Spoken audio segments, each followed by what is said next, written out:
Hey yo les gars, j'espère que vous allez bien, c'est Adrien chez Waybot et aujourd'hui, nouvelle petite vidéo sur un petit guide sur comment choisir votre trottinette électrique. On a remarqué qu'il y avait plusieurs gens qui avaient des difficultés à trouver, à savoir de quel modèle ils avaient besoin, de quelle marque leur correspondait le plus, quelle vitesse, quelle batterie, quelle technologie. Bref, il y a plein de critères en place pour choisir sa trottinette électrique. Et c'est ce qu'on va voir dans cette vidéo. On a tenté de diviser cette vidéo en 3 chapitres pour vous aider au mieux dans votre acquisition de trottinette électrique. Avant que ça commence, n'hésitez pas à nous lâcher un petit pouce bleu et à vous abonner à la chaîne, ça fait toujours plaisir. Et on se retrouve dès que vous avez fait ça pour la vidéo. Allez, let's go! Donc comme on vous l'a dit, on a divisé la vidéo en 3 parties et en première partie on va avoir la vitesse. La vitesse évidemment c'est un critère important pour votre trottinette électrique. Beaucoup de gens veulent de la vitesse, beaucoup de gens n'en veulent pas. C'est juste pour des trajets urbains par exemple. Alors il faut savoir que la vitesse est définie en volts, c'est-à-dire la tension de votre trottinette. Et chaque valeur en volts va être définie par une tranche de vitesse. Par exemple, nos plus petits modèles sont autour des 36 volts. La vitesse peut varier de 25 à 30, 35 km/h, voire 40. Sur du 48 volts, on va être plus puissant puisqu'on va avoir des vitesses allant de 40 à 50 km/h. Et puis plus on augmente en voltage, plus on augmente en vitesse. 58 volts, on va être sur du 50 à 60 km/h. Pour du 60 volts, on va être autour de 80, 85, parfois 90. Et sur les plus gros voltages de 72 par exemple, d'une Tevron Fighter Supreme 7260, on va être sur du voltage à 72 et sur une vitesse de pointe allant de 100 à 120 km/h. C'est une caractéristique assez importante, la vitesse. Elle peut également être définie en watts. Par exemple, on a la puissance des moteurs qui eux sont définis en watts. Si on a deux moteurs sur notre trottinette qui font 1000 watts chacun et qui peuvent délivrer jusqu'à 1250 watts, je dis n'importe quoi, hein, mais ça veut dire qu'on a 2500 watts de puissance maximale, ce qui fait qu'on va avoir des moteurs de qualité assez puissants qui vont permettre une très grosse vitesse à votre trottinette ou en tout cas un très gros démarrage. Et évidemment, plus votre trottinette va avoir de la puissance, plus le voltage va être élevé, plus le prix aussi sera élevé. C'est une donnée à prendre en compte. En deuxième partie, on a l'autonomie, aussi l'ampérage. Donc l'ampérage qui se dit ampères par heure, AH ou ampères, moi je dis ampères, c'est plus rapide. Et on va être sur le même principe que la vitesse. Plus on va monter dans les numéros, plus votre autonomie va être élevée. Par exemple, si on est sur du 7,6 ampères par heure, on va être sur environ 30-25 km d'autonomie. Si on est sur du 13 ampères par heure, on va toucher les 35 à 40 km d'autonomie. Et pareil, plus on va monter 24 ampères heure, on va toucher les 60 km d'autonomie. Les 30 ampères heure, on va toucher les 80. Donc ouais, 30 ampères, on va toucher les 80, 85, parfois 100 km d'autonomie. Et allez, si on double ça à 60 ampères, on va être sur du 120 km d'autonomie. Donc voilà, évidemment, l'ampérage varie selon plusieurs critères parce que c'est bien beau d'avoir des chiffres à 120 km d'autonomie avec 60 ampères. Cependant, ça peut être relativement baissé par rapport à l'utilisation qu'on a du véhicule.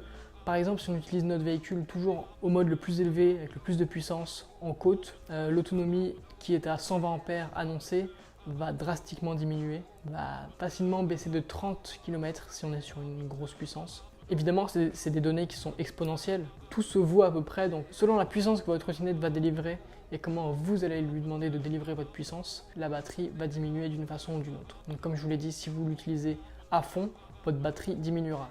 Si vous utilisez votre trottinette en mode éco, puisque c'est comme ça que sont calculées les données généralement, vous entendrez votre ampérage demander. Si vous roulez par exemple avec votre Tevron Fighter Supreme 7260, toujours en mode éco à 30, je crois que le mode éco de cette trottinette il est à 30, en tout cas le mode le plus bas est à 30, vous aurez normalement vos 120 km atteints. A noter aussi que le temps à l'extérieur, la température peut jouer un certain rôle, puisque s'il fait très froid, votre batterie prendra un petit coup et diminuera aussi son autonomie. Et enfin en partie 3, on va parler de tout ce qui est technologie liée à votre trottinette électrique, puisque c'est bien beau d'avoir une batterie qui tient et un moteur super fort avec une bonne puissance. Mais c'est pas que ça une trottinette, il y a aussi toutes les technologies qui vont autour. Par exemple, on a les roues, on a la suspension, on a tout ce qui est technologie lumineuse, des phares, des LED, tout ça. On a l'étanchéité, on a le display. Donc tout ça va rajouter évidemment de la valeur à votre trottinette. Et ça va jouer dans votre budget. Par exemple, du coup, les roues. Les roues, il y a plusieurs paramètres à prendre en compte. Il y a la taille des roues, la technologie des pneus, le frein. Si on a un pneu à chambre à air, par exemple, ce qui est le plus abordable, ça va aller. Alors que si on prend un pneu tubeless ou plein, les prix vont augmenter par rapport à la technologie utilisée. C'est pareil au niveau du frein. Si on a un frein tambour, là, on va être sur le frein le plus bas de gamme possible. Alors que malgré son efficacité. Or, si on passe sur un frein à disque hydraulique, là, on passe un step. Et donc forcément, on va être sur une technologie plus avancée et par conséquent une trottinette plus avancée et plus évoluée. Ça, c'est à prendre aussi en considération dans votre choix de véhicule et aussi dans votre budget. On a également ça sur les suspensions. Si on n'a pratiquement pas de suspension ou une suspension classique, les prix vont être assez bas. Alors que si on augmente suspension à ressort et suspension à ressort hydraulique réglable, là tout de suite on va être sur des prix plus hauts. On a aussi les technologies additionnelles comme les klaxons, si on n'utilise pas de ring de vélo mais plutôt un vrai klaxon avec un bouton. Si on a des amortisseurs de direction aussi toute la carcasse, toutes les pièces de métal qui vont rajouter du poids. Si on a des phares, la puissance des phares va aussi jouer un rôle. Si on a des clignotants de série, si on a également une technologie de Bluetooth reliée à notre display qui est compatible à une application pour pouvoir tout régler, ça aussi ça va peser dans la balance. Le display du coup, par rapport à comment il est évolué. Il y a également la réputation de la trottinette par rapport à sa marque, puisque la marque évidemment va jouer un rôle, comme avec les téléphones. Un Apple va plus coter que, je ne sais pas, qu'un Huawei. Les marques sont plus ou moins réputées, on a du Dualtron, du Tevron, du Ninebot, du Itwo. Donc voilà, toutes ces marques ont une certaine place dans l'industrie. Également, il y a l'étanchéité pour savoir ce que vous allez en faire. Si vous roulez que sous le soleil parce que vous voulez rouler que l'été, donc vous allez vouloir une utilisation un peu plus rare, mais du coup, certains modèles très attractifs n'ont pas une étanchéité énorme, et donc vous allez vous pencher plutôt sur cela. Alors qu'au contraire, si vous allez avoir une utilisation quotidienne et que vous habitez à Paris, vous allez vouloir une trottinette étanche. Et donc dans ce cas-là, il va falloir uniquement sélectionner les modèles qui vont de IPX5 à IPX7 en termes d'étanchéité. Tous ces critères-là vont faire que vous allez avoir une restriction dans vos choix qui n'est absolument pas négative, mais qui au contraire va vous aider à vous orienter par rapport au modèle dont vous avez besoin. Mais tout concerne en gros les pièces qui vont être sur votre trottinette électrique, le poids que ça va faire pour pas que ce soit un handicap et au final le prix total que ça va être, le coût qui doit rentrer généralement, j'espère, dans votre budget. Et comme je vous l'ai dit, ça dépend de votre utilisation. Si vous allez l'utiliser tous les jours pour un truc quotidien, dans une ville où il y a beaucoup de chances qu'il pleuve, plutôt que si vous êtes dans le sud et que vous avez vraiment beaucoup de soleil, ou alors vous allez avoir un usage qui va être plus de l'ordre du loisir, vous allez l'utiliser moins fréquemment, vous allez plus vous amuser et donc la sortir moins régulièrement.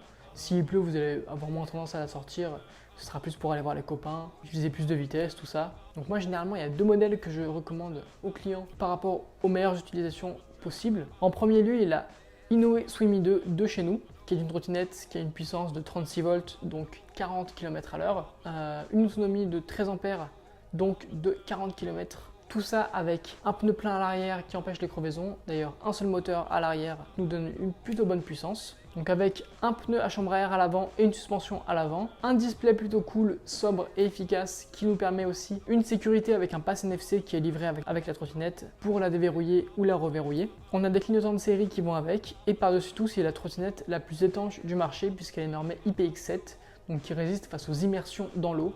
Ce qui est vraiment cool, on est sûr qu'elle ne tombera pas en panne à cause de l'eau et c'est vraiment un bon point. Cette trottinette là, je la recommande vraiment pour les utilisations quotidiennes puisqu'elle est vraiment passe-partout. Elle est légère, elle pèse 22 kg. Elle est très sobre, pratique et franchement, pour moi, c'est la trottinette la plus adaptée à l'utilisation quotidienne pour aller au travail, pour aller voir des gens, pour se balader de temps en temps. 40 km d'autonomie, c'est une très bonne autonomie, franchement. Et si on l'utilise à bon escient, franchement, il n'y a pas de quoi avoir peur par rapport à sa vitesse et à sa capacité à rouler longtemps, puisque pour moi, il n'y a que des points positifs dans cet engin.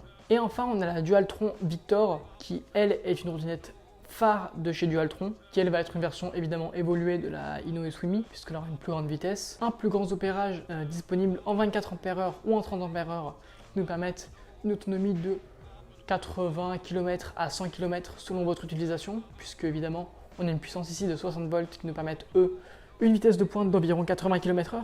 En plus elle est IPX5, donc franchement niveau étanchéité, c'est quand même pas mal, ça aussi. D'ailleurs, récemment, chez Dualtron, ils ont sorti les dernières éditions des Dualtron Victor qui permettent du coup, qui nous offrent de meilleures finitions sur ce modèle phare de chez Dualtron. La possibilité de choisir entre le nouveau display i3 ou le dernier i4.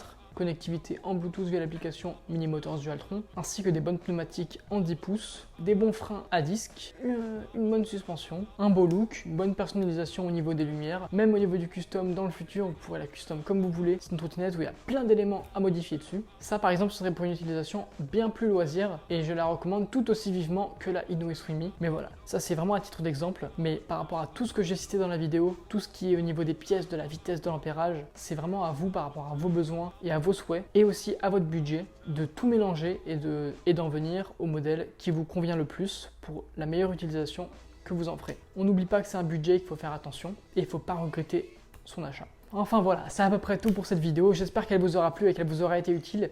Si c'est le cas, n'hésitez pas encore une fois à nous lâcher un petit pouce bleu. N'hésitez pas à poser vos questions en commentaire ou à nous appeler. On sera là pour vous aider.